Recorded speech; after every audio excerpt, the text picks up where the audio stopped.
Berjumpa kembali dengan saudara-saudara yang terkasih melalui kanal YouTube Logos HKBP Limo dengan renungan kita pada pagi hari ini yang tertulis di Ulangan 14 ayat 2. Demikian bunyinya.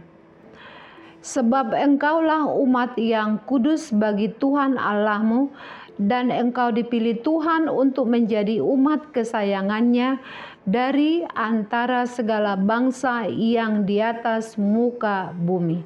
Demikian bunyinya, saudara yang terkasih.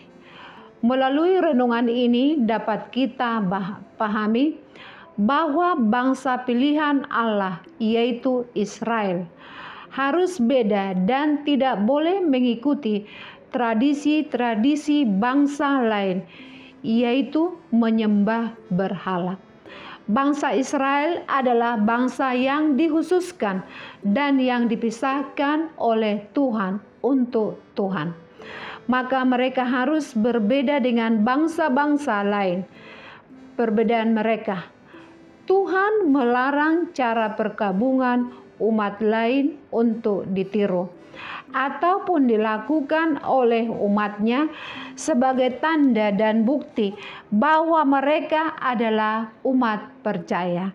Status sebagai umat pilihan disebut dengan umat yang kudus.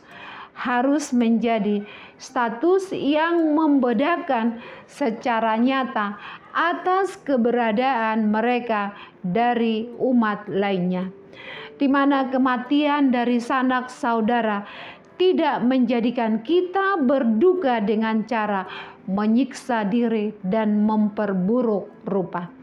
Kematian walaupun mendatangkan duka, namun kematian adalah jalan yang disediakan oleh Tuhan untuk menghadap Dia. Itulah sebabnya Tuhan menyebut kita sebagai umat pilihan.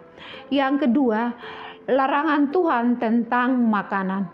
Jangan menyajiskan diri dengan sajian orang kafir.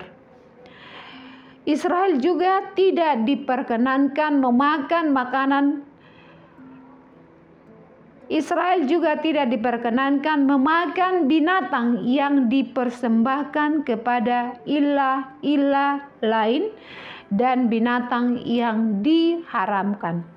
Bapak Ibu yang terkasih dan saya sendiri, apakah makna renungan ini bagi kita? Apakah renungan ini hanya untuk bangsa Israel sebagai bangsa pilihan Tuhan? Saudaraku yang terkasih, setiap orang yang taat dengan ajaran atau hukum Tuhan, itu adalah pilihan Tuhan. Tuhan menginginkan bangsa Israel sebagai bangsa pilihan supaya hidup kudus. Demikian juga Tuhan terhadap kita sebagai umat pilihan, menginginkan kita supaya hidup kudus seperti yang diajarkan di dalam Alkitab. Bagaimana kita untuk dapat hidup kudus? Sebaiknya semua yang kita pikirkan dan lakukan sebaiknya menyenangkan hati Tuhan.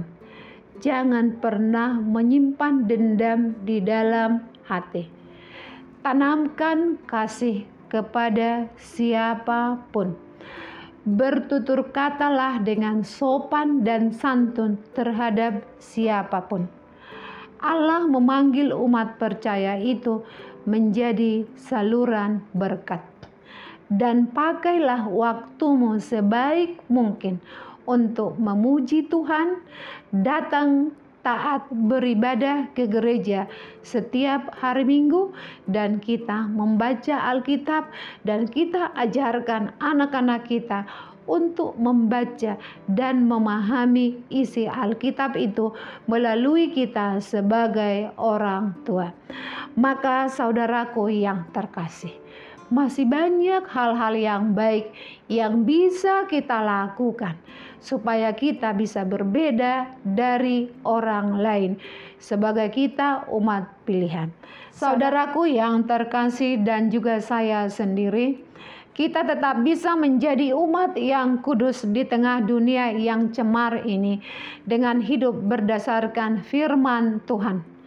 Justru itulah daya tarik kita sebagai umat percaya atau anak Tuhan.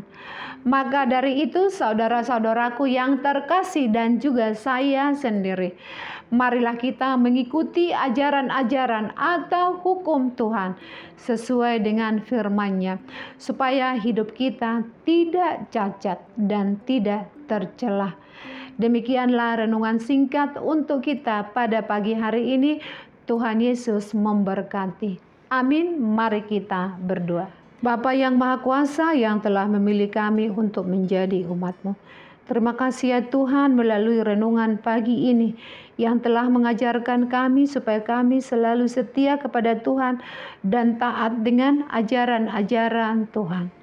Tuntun hidup kami ya Tuhan, supaya kami tidak cacat dan tercela selama kami masih hidup di dunia ini. Ampunilah ya Tuhan segala dosa dan perbuatan kami yang tidak berkenan di hadapan Tuhan. Dengarkanlah doa dan permohonan kami ini.